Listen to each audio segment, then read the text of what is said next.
ख्वाहिशों की धुन में खुली आंखों से हमने देखे हैं कुछ सपने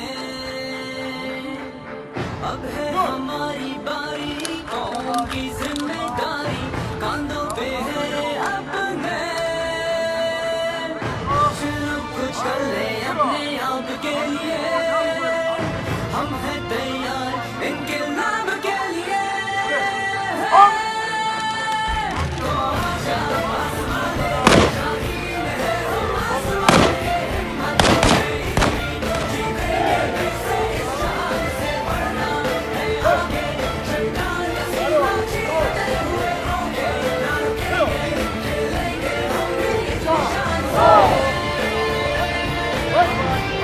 इसकी बनाओ सर।